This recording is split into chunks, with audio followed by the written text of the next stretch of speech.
The day I was kicked out, it was raining.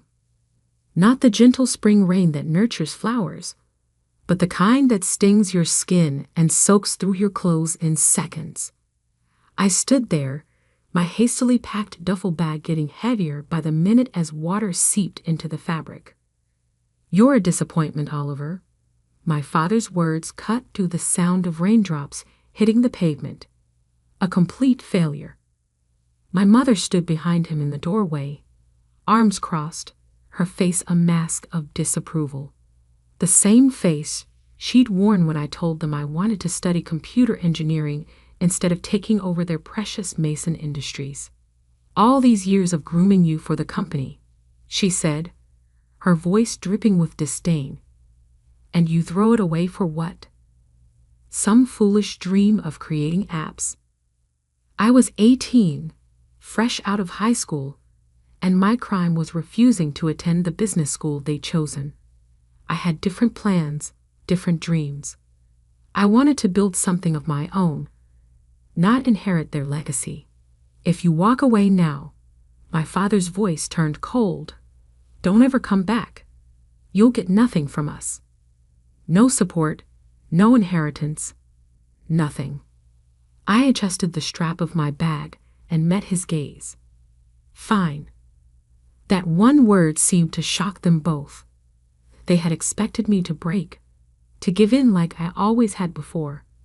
But something had changed in me. Maybe it was the years of being compared to my perfect older brother James, or maybe it was just time to stop being the person they wanted me to be and start being myself. I turned and walked away, each step taking me further from the luxury mansion I'd grown up in. Their final words followed me down the driveway. "You'll fail, Oliver. You'll come crawling back when you realize how worthless your dreams are." But I didn't look back, not even once. The first few months were exactly as hard as they'd probably hoped. I crashed on my best friend Mike's couch, worked 2 jobs, one at a local electronics store during the day and delivering pizzas at night. Every spare moment was spent learning, coding, developing my skills. Mike's tiny apartment became my sanctuary. While my family attended galas and business functions, I sat cross-legged on a worn-out couch, surrounded by programming books and energy drink cans, my laptop balanced precariously on my knees. "You're insane, man," Mike would say, watching me code until sunrise. But the good kind of insane. He didn't understand the technical aspects of what I was building, but he understood drive. He understood the need to prove yourself. 6 months in, I had my first breakthrough. A small app I developed caught the attention of a local tech startup. They didn't offer me millions, but they offered something more valuable, a chance. A junior developer position with flexible hours so I could continue working on my own projects. I took it without hesitation. My family's company, Mason Industries, was all about traditional manufacturing, tools, machinery, the kind of business that had made my grandfather rich in the 1960s. They couldn't understand why anyone would want to work with invisible products like software and apps. But I saw the future. While they were stuck in their old ways, I was learning about artificial intelligence, blockchain, and the endless possibilities of the digital age. 1 year turned into 2, then 3. I moved from the junior developer position to lead developer at another company. My first major app, a revolutionary project management tool, started gaining traction. I wasn't rich yet, but I was making enough to rent my own small apartment and fully focus on my work. During those years, I heard snippets about my family through mutual acquaintances. James had taken my place as the heir apparent to Mason Industries. My parents hosted charity galas and business dinners, maintaining their image as pillars of the business community. They had effectively erased me from their narrative. That was fine by me. I was building my own story. The turning point came 4 years after that rainy night. My project management app had evolved into something bigger, an entire suite of business tools powered by artificial intelligence. I called it Novatech Solutions. When the venture capital offers started coming in, I was ready. I had learned enough about business to know my worth. The first round of funding valued Novatech at $20 million. 6 months later, that value had tripled. I moved into a penthouse apartment in the city's tech district, but kept living relatively simply. Every dollar I earned went back into developing better products, hiring the best talent, expanding our reach. Mike, who had supported me through those early days, became my head of operations. "Look at us now," he'd say, standing in our sleek office overlooking the city. From delivering pizzas to delivering cutting-edge tech solutions. Mike, who had supported me through those early days, became my head of operations. "Look at us now," he'd say, standing in our sleek office overlooking the city. From delivering pizzas to delivering cutting-edge tech solutions. I smiled at his comments, but never let success go to my head. I remembered too well what it felt like to stand in the rain with nothing but a duffel bag and determination. Then came the day that changed everything. I was in my office, reviewing potential acquisition targets, companies whose technology could enhance Novatech's capabilities. A familiar name caught my eye: Mason Industries. My family's company had been struggling. While I had been embracing the future, they had stubbornly clung to the past. Their stock price had been declining steadily for the past year. They needed a digital transformation to survive, but my father was too proud to admit it. I dug deeper into their financials. The situation was worse than I thought. They needed capital, and they needed it fast. About $5 million would keep them afloat long enough to modernize their operations. As I sat there, staring at the numbers on my screen, my phone rang. The number was one I hadn't seen in 7 years, but I would never forget it. My father's number.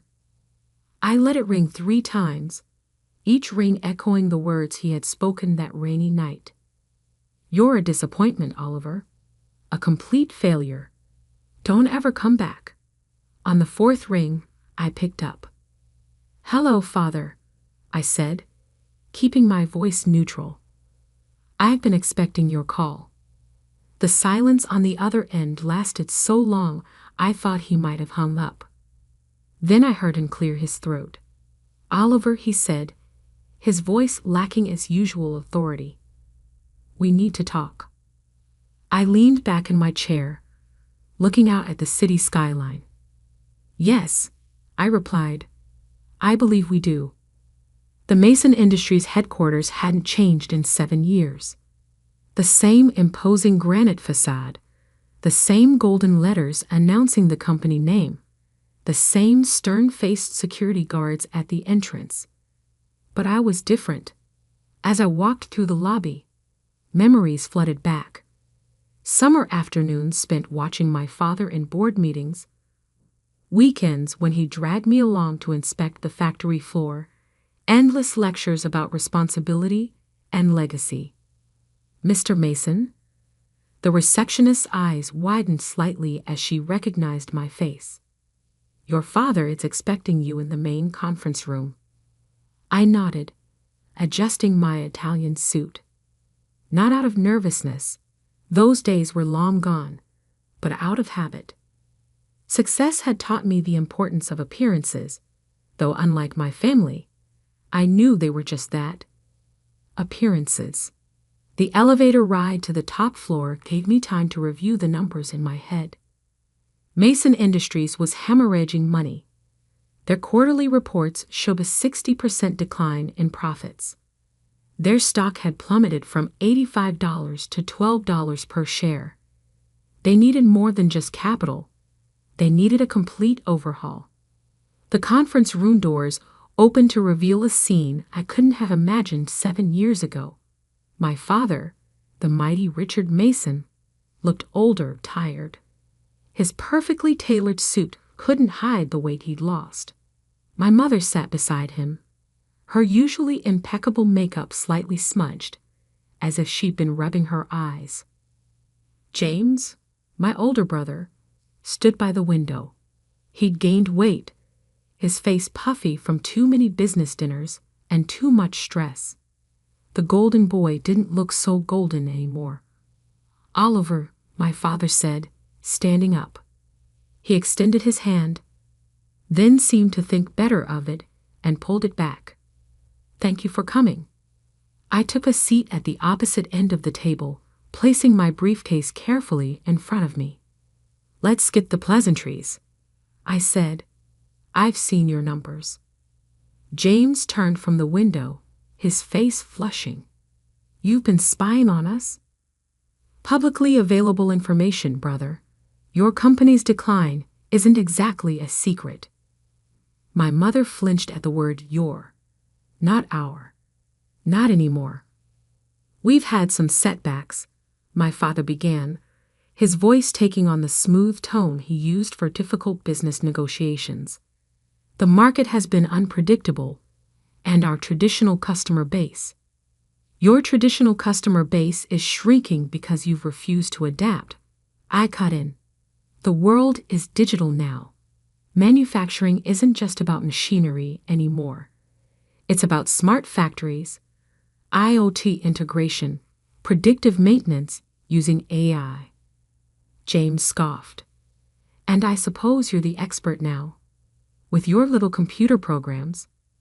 I pulled out my phone, opened a specific app, and projected Novatech's latest quarterly report onto the conference room screen.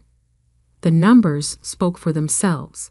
$500 million in revenue, 300% year-over-year growth, contracts with Fortune 500 companies. The room fell silent. You're the founder of Novatech, my mother whispered. CEO and majority shareholder, I confirmed. Those little computer programs have built a company worth more than Mason Industries was even in its prime. My father's face had gone pale. He remembered, I was sure, every dismissive word he'd ever said about technology, every time he called my dreams worthless.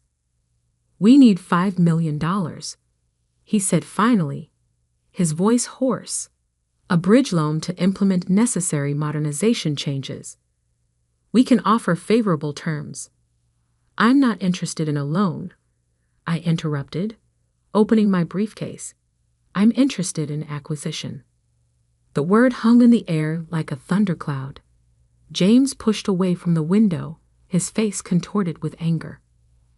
Acquisition? You want to buy us out? Your own family? Family? I let out a quiet laugh. Wasn't it you, James, who told everyone at your engagement party that you were an only child? That you'd never had a brother? He took a step back, caught off guard that I knew about that. Oliver, my mother began, her voice taking on the pleading tone she used to use when trying to make me study business textbooks instead of programming. Surely we can work something out. We're still your parents. No, I said firmly. You lost the right to call yourselves that 7 years ago. This is purely business. I pulled out a thick contract from my briefcase and placed it on the table. Novatech will acquire Mason Industries for $25 million. That's more than generous given your current market value. We'll retain most of the workforce, modernize the facilities, and integrate your manufacturing expertise with our digital solutions. And what about us?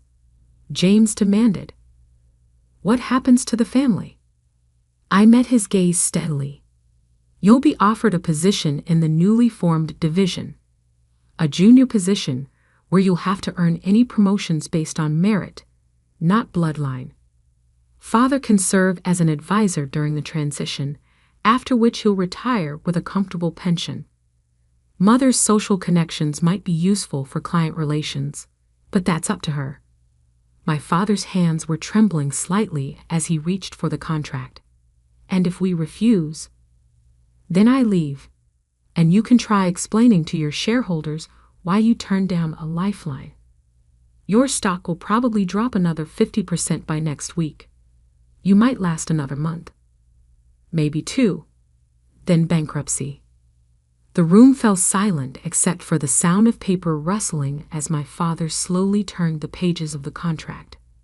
You planned this, James accused, his voice bitter. All these years, you were just waiting for us to fail. I stood up, straightening my jacket. No, James. I was too busy succeeding to waste time waiting for your failure. You did that all on your own. How long? My mother asked suddenly. How long do we have to decide? I picked up my briefcase. The offer expires at midnight. Not a minute later. Midnight? My father's voice rose. That's impossible. We need time to review with our lawyers, to consider other options. You don't have other options, I said calmly, and you don't have time. 7 years ago, you gave me 5 minutes to decide my entire future. I'm giving you 12 hours. I'd say that's more than fair. I walked to the door, then paused. Oh, and one more thing. I turned back to face them. When you sign, and you will sign, I want you to use the same pen you used to sign my college rejection letter, the one with the Mason Industries logo. I believe it's still in your desk drawer, Father. The look of shock on his face told me I was right. He remembered that pen, remembered using it to dash my dreams all those years ago. How did you? I'll be back at 11:45 p.m. I cut him off. Try not to be late. Time is money, after all. Isn't that what you always taught me? With that, I walked out, leaving them with their shattered pride and a contract that would change everything. As the elevator doors closed behind me, I caught a glimpse of my reflection in the polished metal and saw something I'd never seen in this building before: a winner. The next 12 hours would be interesting. Very interesting indeed. 11:43 p.m. The city lights sparkled below the Mason Industries conference room like scattered diamonds on black velvet. I stood at the same window where James had stood that morning, watching my reflection superimposed over the nighttime skyline. The door opened behind me, right on time. My father entered first, followed by my mother and James. They looked exhausted, as if they'd aged years in just 12 hours. I noticed my father clutching a small leather case, the one he kept his prized pens in. The board has approved the acquisition, he said, his voice rough, unanimously. I turned slowly, taking in their defeated postures. I expected nothing less. After all, what choice did they have? James slumped into a chair, loosening his tie. You've won, Oliver. Is that what you wanted to hear? No, I replied calmly. What I want to hear is the truth. From all of you. My mother stepped forward, her designer dress wrinkled from a day of tense meetings. The truth about what? About why you really pushed me away. It wasn't just about the business school, was it? The silence that followed was heavy with unspoken words. Finally, my father sighed, suddenly looking every one of his 65 years. You were too much like him, he said quietly. Like your grandfather. That wasn't what I'd expected. Grandfather? The one who started Mason Industries. My father nodded, sinking into a chair. Harold Mason was a visionary. He saw the future coming before anyone else. In the 1960s, when everyone was doing things the old way, he modernized, automated, took risks. The board thought he was crazy. Even his own father called him a fool. He pulled out the pen case, opening it with trembling fingers. But he proved them all wrong. built this company from nothing into an empire. And you," he looked up at me, "you have that same look in your eyes, that same drive." It terrified me. "Because you're not like him," I finished, understanding dawning. "You're a maintainer, not a builder. You wanted the company to stay exactly as it was when you inherited it." "I wanted stability," he whispered. "Safety. When you started talking about technology, about changing everything, I saw my father in you. And I remembered how scared I was every time he took another risk, launched another venture." My mother touched his shoulder gently. "We thought we were protecting you, Oliver. And James was more like your father. Cautious, reliable, boring." James interjected with a bitter laugh. "That's what you mean, isn't it? I was the safe choice, the one who wouldn't rock the boat." I walked to the conference table, spreading my hands on its polished surface. And now look where we are. The safe choice led straight to bankruptcy. The crazy dreamer built a tech empire. "We were wrong," my father said, and the words seemed to physically pain him. "About everything, about you." He opened the pen case and removed the Mason Industries pen, the same one he'd used to reject my college plans 7 years ago. The gold logo caught the light as he placed it on the contract. "Before I sign this," he said, "I need to know what really happened after that night. How did you do it?" I sat down across from him, feeling an unexpected urge to finally tell my story. The first few months were hell. Worked 2 jobs, lived on Mike's couch, coded until my eyes burned. But I had something you never gave me at home: freedom to fail. "Freedom to fail," my mother echoed. "Yes, because when you're already at rock bottom, when your own family has written you off as worthless, there's no pressure. Every small success is a victory. Every failure is just another lesson." I pulled out my phone, showing them the first version of what would become Novatech's flagship product. This was my first app. Buggy, ugly, barely functional. But it worked, and each version got better. James leaned forward, actually interested for the first time. "And the venture capital. How did you convince them to invest?" "I didn't," I smiled. "They convinced me. By then, I had paying customers, proven technology. I didn't need their money. They needed my innovation, just like Mason Industries needs it now." My father picked up the pen, its weight seemingly greater than he remembered. "And after we sign, what happens to us really?" "Exactly what I said this morning. James gets a fresh start, learning the business from the ground up. Mother can maintain the social connections that bring in clients. And you, father, yes, you get to watch your company become what it should have been all along, what grandfather would have wanted it to be." He pressed the pen to paper, then hesitated. "Why didn't you just let us fail? You had every right to." "Because that's not what successful people do," I replied. "They don't destroy. They transform. They don't settle scores. They create opportunities. Everything you taught me about business was wrong, but everything grandfather built still has value. It just needs to evolve." 11:59 p.m. The scratch of the pen on paper was the only sound in the room as my father signed away his company.